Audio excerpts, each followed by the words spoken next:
Welcome back. Tuesday, February 21st, 2017. This is your daily dose of news on I-24 and on to the United States. Overnight, a disturbing sight in University City, Missouri.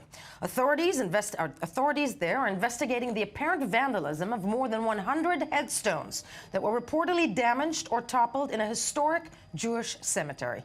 Local police are looking through Chesed Shel Emet cemetery surveillance footage for suspects, but have yet to comment on whether they are investigating the incident as a hate crime.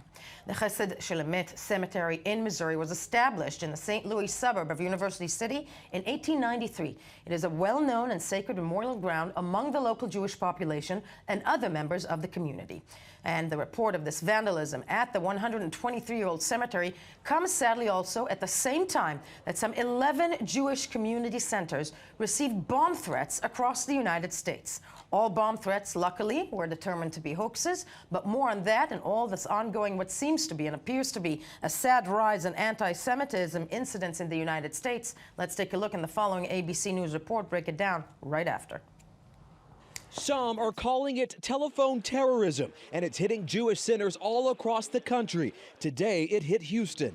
Somebody, it seems like, has put together some sort of concerted effort. Someone called into the Evelyn Rubenstein Jewish Community Center on South Braeswood around 10 o'clock this morning, saying a bomb was in the building. And we immediately went into our emergency protocols. Executive VP Joel Dinkin says about 500 people were at the center, including children, when the threat came in. We have certain designated safe spots within the building and on the campus, and proceeded with our emergency guidelines accordingly. It turned out to be a hoax, just as the other 10 cases today from across the country. In January alone, 48 JCCs received bomb threats in 26 states and Canada.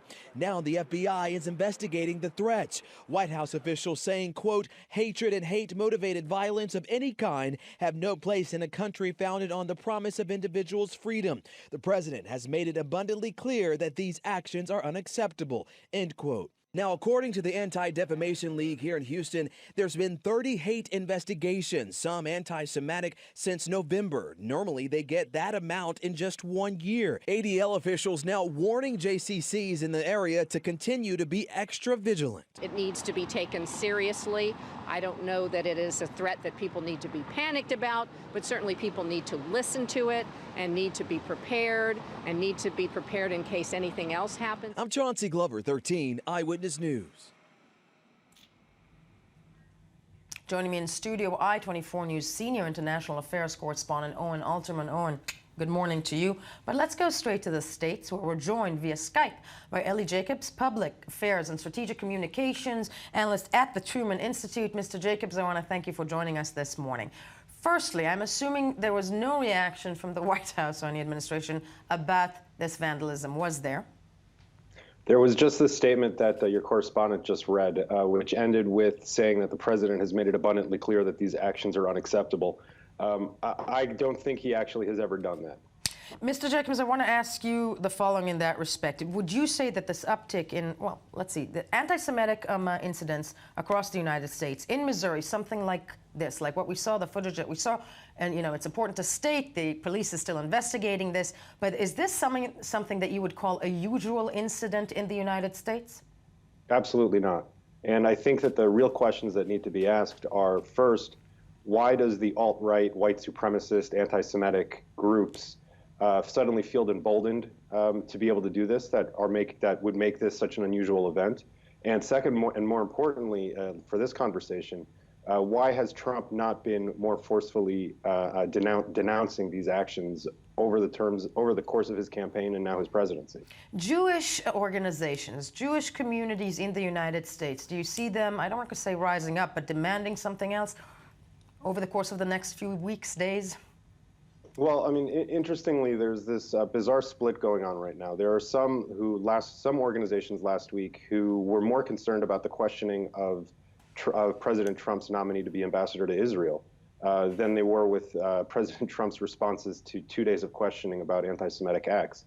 And then there are other groups that are drastically concerned about the rising tide of anti-Semitic acts. Meanwhile, there's this overlaying issue that a recent Pew Research study showed that Jews are Americans have the warmest feeling about Jews over any other religious group, higher than Protestants or Catholics. So there's this underlying warm feelings towards Jews, yet at the same time, something has happened that has emboldened these white supremacists and anti-Semitics. To carry these acts out, I'm wondering if you can stay with us, Mr. Jacobs. Owen, I want to turn to you. When it comes to reactions in Israel, because I think it's safe to say and fair to say that especially after the meeting between Benjamin Netanyahu and President Trump last week, there's this feeling that Israel has reached a new dawn and that its relationship with the United States is warm, but the Jewish community in the States doesn't feel the same way. What was said, what is the reaction in Israel by parliament members about what has been happening there when it comes to the uptick in anti-Semitic incidents? Well, Yael, there's a senior delegation here this week in Israel from what's called the Conference of Presidents of Major American Jewish Organizations, which is, as it sounds, an umbrella group of American Jewish organizations. And they're here meeting with Israeli lawmakers. We covered it yesterday. And both of these issues are on the table. Number one, how should the Israeli government respond? We saw Benjamin Netanyahu at that press conference with Donald Trump last week basically say that Donald Trump himself is not an anti-Semite and leave it at that, not get into this other question about whether or not the government is doing enough and how it is and what Israel's role is in fighting this phenomenon of anti-Semitism. There are lawmakers on the other side. I interviewed Nachman Shai of the Zionist Union Party, who feels very, very strongly that he wants to hear much, much stronger language from Prime Minister Netanyahu and see a much more active policy by the Israeli government in fighting anti-Semitism. As for the American Jewish side of the ocean, look, I spoke with Malcolm Hoenlein, the head of this Conference of Presidents group yesterday. I asked him about this issue of anti-Semitism. His idea, an international conference convened, he said, by someone like Angela Merkel, so not convened by the Israeli government or by the Trump administration, by some third party, to put this issue more on the international agenda. He said it could be modeled on a conference that was held on Soviet Jewry a few decades ago. It seems like a conference on its own wouldn't do very much, but it could actually raise the profile of this issue and bring everyone on board in solving it. But again, the real issue is what we just heard from our guest, the politicization of the fight of anti-Semitism, that you can't get right and left to agree on how to do it. No, and when it comes to the reaction of policymakers in the United States, yesterday evening on Crossroads I-24 News, we had a chance to speak with Congressman Naylor just about this specific issue. Let's have a listen to what he had to say. I think the Trump campaign and the alt-right, Bannon and Breitbart News, these have been, they have played footsie with anti-Semitic and racist groups for a long time, and the campaign has revved it up. Are you blaming the Trump campaign for these bomb threats? I'm blaming the Trump campaign for setting the mood for it, and for, yes.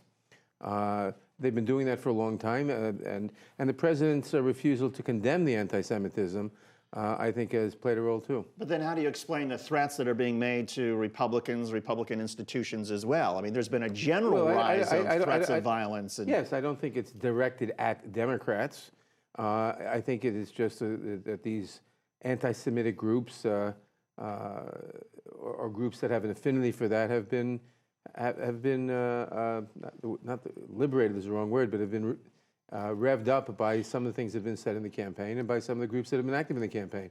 And the refusal during the campaign to condemn these groups, to condemn outright people like David Duke, I think, has revved this up. And the refusal at press conferences to recognize this and shouting down, squelching a number of correspondents who've raised the issue.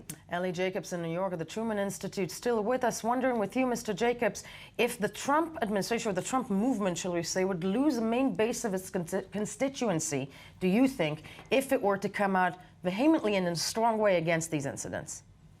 Well, that's really the question, and that alludes to what I kind of posed earlier as the two big questions that remain unanswered, and that really is, why hasn't Trump more forcefully denounced this? He has rapidly denounced casts of Broadway musicals, Hollywood celebrities, the news media, his opponents, and yet he's never used any language anywhere near as strong as he has towards Meryl Streep, let's say, that he has towards David Duke or Richard Spencer or any of these other white supremacists and anti-Semites who have felt emboldened and actually rejoiced in his election. Now, I don't think for a second that Donald Trump is an anti-Semite himself. I don't think that anyone in his immediate vicinity is an anti-Semite. Right. However, somebody like Steve Bannon, who himself has said that Breitbart is arguably that. Mr. Jacobs, I hate to cut you off, but thank you for those words. When we come back, more on Trump and his new appointee as National Security Counselor. We'll be right back.